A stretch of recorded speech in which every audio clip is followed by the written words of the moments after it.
So Conegree, the novice, moves to the front over the second from Road to Riches. It's all a little bit of a fairy tale, really. Conegree. He was quite a special story, the fact that he was a novice, he'd had his injuries. The Gold Cup is the best of the best. Conegree gallops on remorselessly, leads by 2. He was scared of nothing. What we dreamed and really believed could happen, had happened. And Conegree, inexperienced, no object, a novice, the first for 40 years, won the Gold Cup.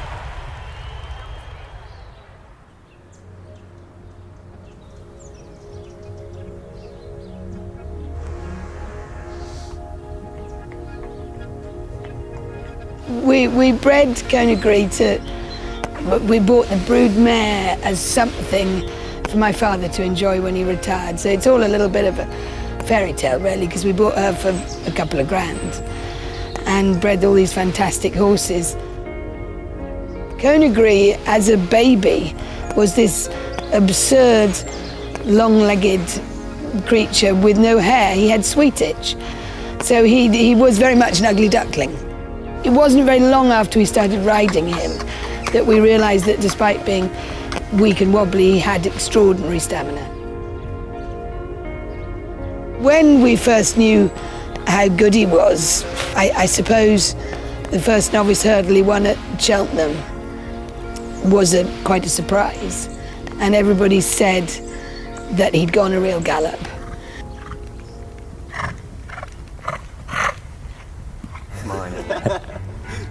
You all right, boy?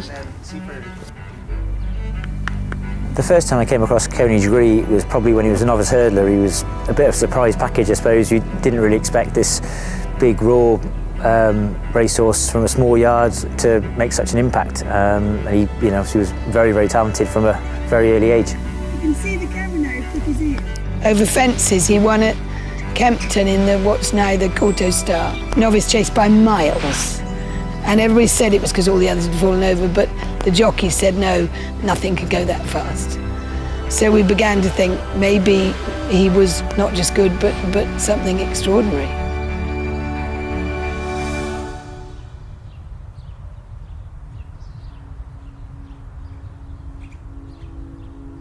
Now, the first injury happened very early. The first injury happened before he ever ran. He was just starting work, and he went lame behind, so we sent him off. I mean, he's a real advertisement for bone scans, because we'd have killed him many times, but he went off for a bone scan and we found a stress fracture in his tibia, which happened twice more. And when he came back the year that he famously wasn't allowed to run at Plumpton, when he was completely okay, the point was he'd been off the track for 2 years because he'd had a stress fracture, then he cut into a back leg. He was always very fragile. Yeah, I got a chance to sit on Conegree. Obviously, he'd already won a novice chase.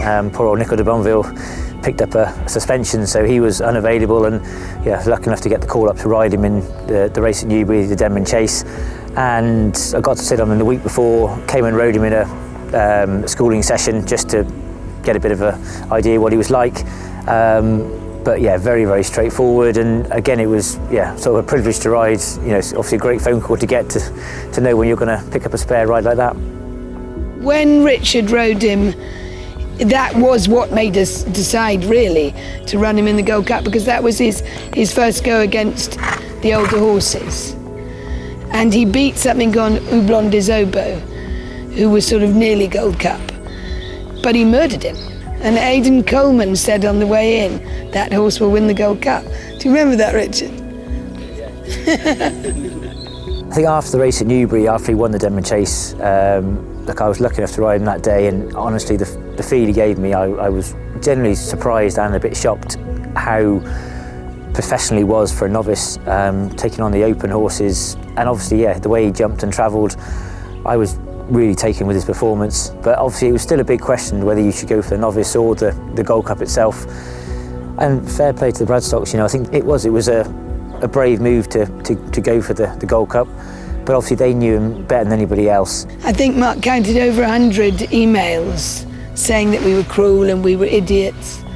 Ted Walsh said, when asked about Conegree's chances in the Gold Cup. He said this is Cheltenham, not Disneyland.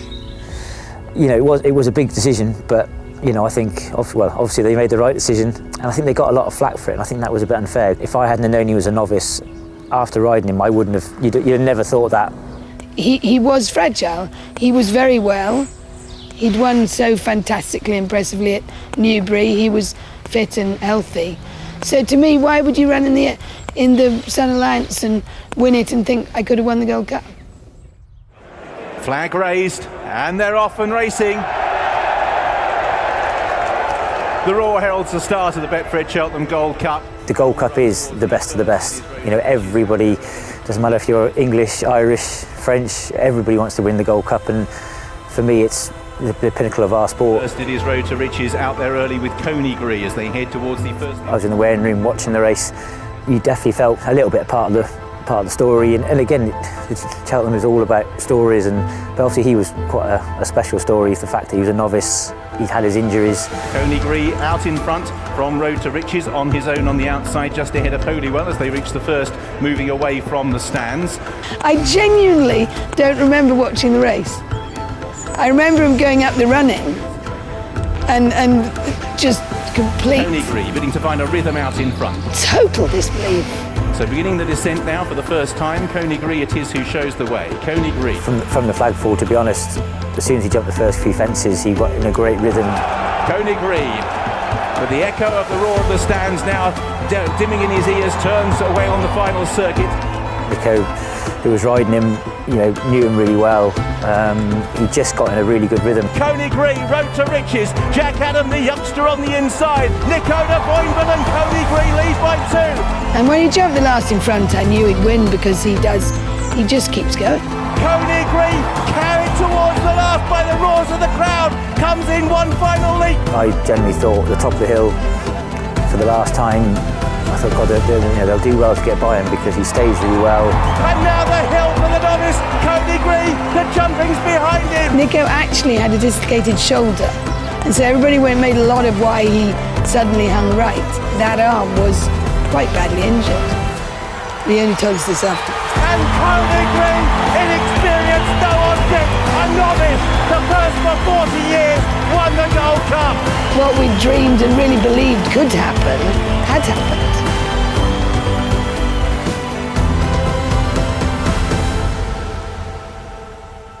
Yeah, I think Coneygree, it was 1974, was the last time a novice had won the Gold Cup. So I think that it itself just proves how hard it is and what a great performance it was. It was just wonderful because we'd done what we said we were going to do. And, you know, we are just a little yard. He's my friend. He's part of the family. The fact that, you know, he overcame an awful lot of things sort of against him, the lack of experience, coming from a small yard.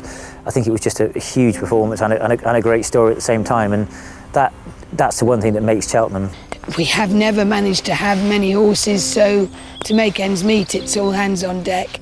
It's always been a family affair. There's no time for rest. It was just good because everything had happened that we dreamed might. We retired him when he ran at Ascot. Nico said that he felt that this was the moment when he really got going and that he was holding on to something. And, you know, he is just my mate Max.